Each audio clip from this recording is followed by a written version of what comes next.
And once again unto the breach, dear friends. Jaybird Challenge number 18 today. And my counterpart Megan has come up with a really good topic. Sensory memories.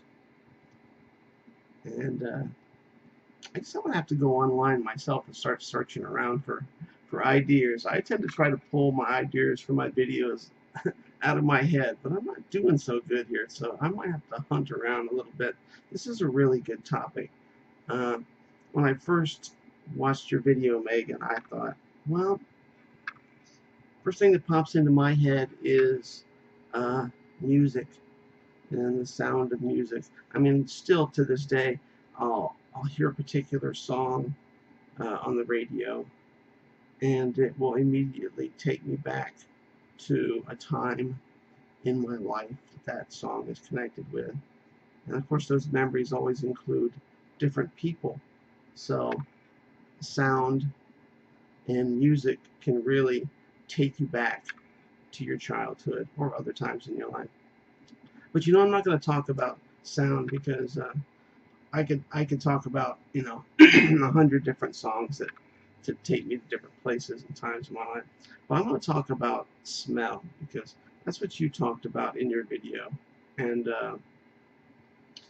the first real smell that kind of triggers a memory in my head is when I was like, I think about 2 years old. This has to be one of the earliest memories that I have, but it's not so much about the place as it is about the smell.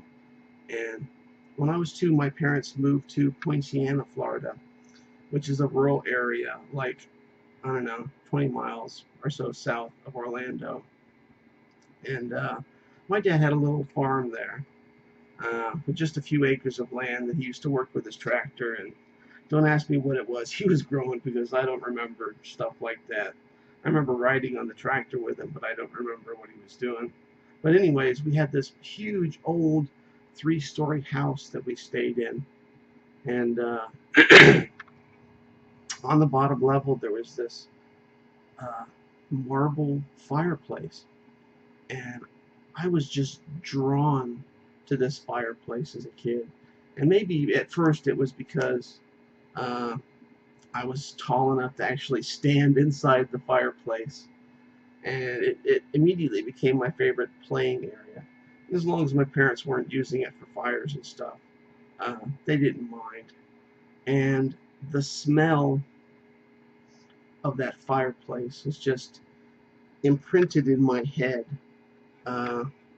Something I just love the smell of that sooty smell of a fireplace, the burnt wood smell that you get with fireplaces. And I spent so much time playing in that fireplace. I would move the little metal grate in the front and get into it. And the only time my parents would get upset was when I tried to get to the flume or whatever it is, the little handle thing that you could pull down to close the vent to the chimney.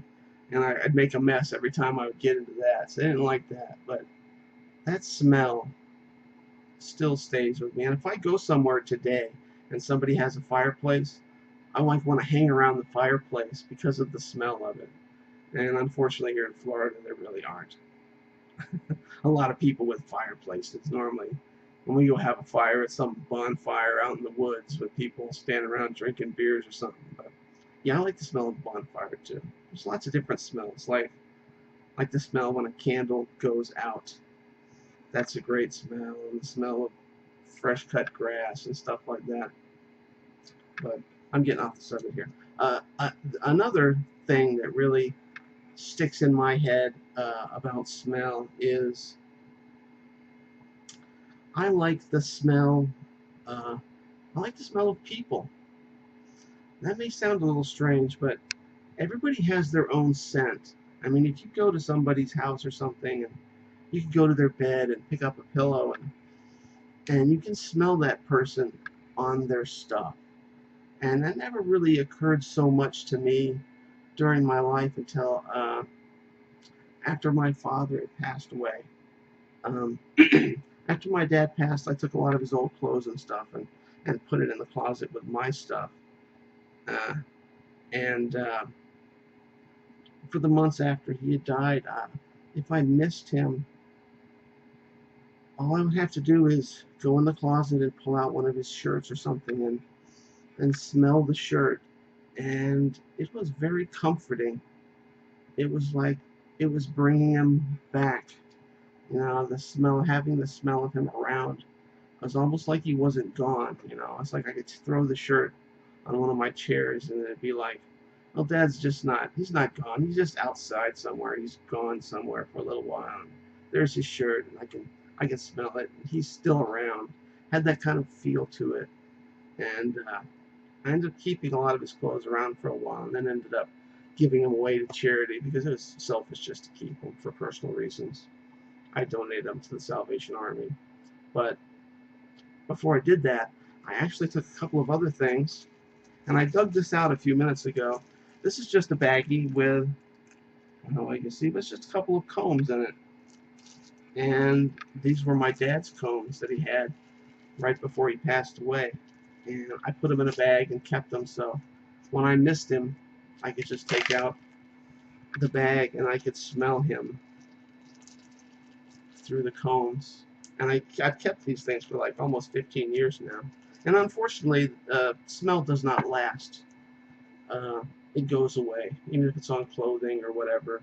After a time, it fades away. So that almost makes me wish that you could take the scent of somebody that you loved and cared about and contain it in a little jar and just keep it around.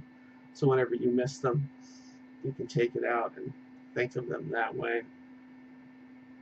So there you go. That's a good subject, Megan. Sensory memories. Maybe I'll have to do another video somewhere down the line about other kind of sensory memories. And I hit the 7-minute mark, so good timing here. Please, people, a comment, thumbs up, thumbs down. Video response would be great if anybody wants to jump in. Hopefully the subjects will get better and you people might want to jump in and make a video response for us. So, cheers.